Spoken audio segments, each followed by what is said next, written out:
प्राण तक का धन्यवाद। तो सर आज का जो ये कार्यक्रम है इसके बारे में बताएं, हाथ जोड़ो और भारत जोड़ो का जो कार्यक्रम कांग्रेस पार्टी के द्वारा चलाया गया है। देखिए, हमारे नेता राहुल गांधी जी ने पूरे देश में जो नफरत का माहौल फैलाया जा रहा था बीजेपी के द्वारा, बीजेपी की सरकार के द्वारा, उस माहौल को, नफरत को खत्म करने के लिए भारत जोड़ो यात्रा पूरे देश में निकाली और बहुत ही अपार करोड़ों लोगों ने उसका समर्थन किया, कन्याकुमारी से लेके और जम्मू तक का। और उसके तहत हमें बहुत ही सफलता मिली। और उसके बाद में हाथ जोड़ो जो कांग्रेस पार्टी का अभियान है पूरे देश के अंदर, घर घर जाके लोगों को पार्टी के साथ जोड़ना, पार्टी की नीतियों को बताना, बीजेपी की विफलता को बताना, तो उसके तहत आज मैं बलियाड़ी गांव के अंदर आया हूँ। मुझे बेहद खुशी हो रही है कि सभी उत्साह के साथ हमारे कार्यकर्ता जैसे पहले की तरह अपनी जिम्मेवारी लेके अच्छी तादाद में भीड़ लेके आएंगे। और मुझे लगता है बलियाड़ी के अंदर ज़्यादा नहीं तो 50 गाड़ियाँ और 500-700 के लगभग हमारे साथी कार्यकर्ता वो आएंगे।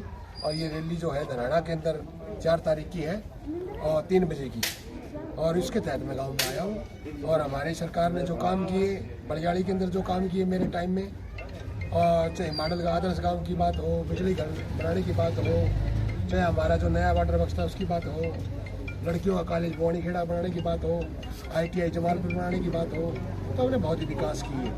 और लगभग 8.5 साल के दौरान में ये बीजेपी की सरकार है, उसने बलियाड़ी के अंदर एक ईंट भी नहीं लगाई आज तक। मुख्यमंत्री जी भी आए थे पीछे, घोषणा करके गए थे, बोले यहाँ सीवर बिछाएंगे, नया ट्रीटमेंट प्लांट लगाएंगे, पानी की नई वाटर वर्क्स बढ़ाएंगे, एक भी काम पूरा नहीं किया।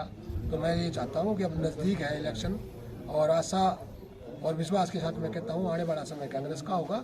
और जो कमियाँ हैं रही पीछे हमारे से, विकास का कोई एंड नहीं होता।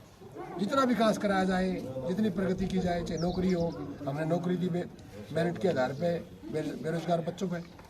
तो आने वाला समय फिर मेरे जो मामों का काम है बलियाड़ी, मुझे हर बार प्यार और लगाव और जनता ने सहयोग किया, मैं उनका धन्यवाद भी करता हूँ। तो जो आज की जो राजनीतिक हालात है सर, देखिए कांग्रेस के जो युवा लीडर है राहुल गांधी जी, उनके ऊपर एक संविधान के विरोध काम करके उनके ऊपर सजा थोप दी गई है, इसके बारे में क्या कहना है? देखिए, सारा देश देख रहा है इस बात को। कोई राहुल गांधी ने कोई अपराध नहीं किया था, और बात विवाद जनता के अंदर जो है इस सरकार ने मतलब अपनी जो सच्चाई है वो सुन नहीं रही। सरकार सच्चाई से परे हट रही है।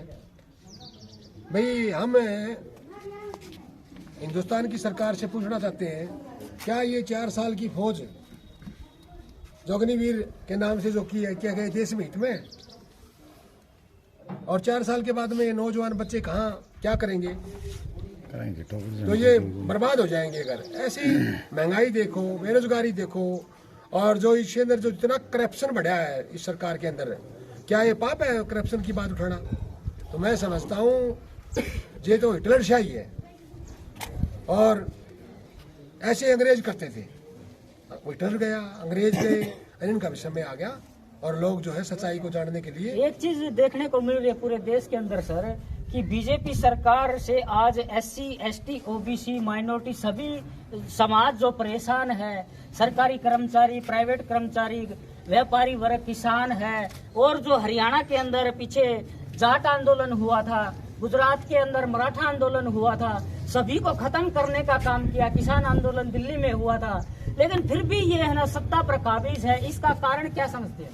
देखिए, झूठ पे झूठ बोली गई, और उसके तहत लोगों को गुमराह किया गया। 1 करोड़ हम रोजगार देंगे, 15 लाख खाते में देंगे, बेरोजगारों को नौकरी देंगे, किसान के हित में काम करेंगे, प्रदेश देश का विकास करेंगे, महंगाई कम करेंगे।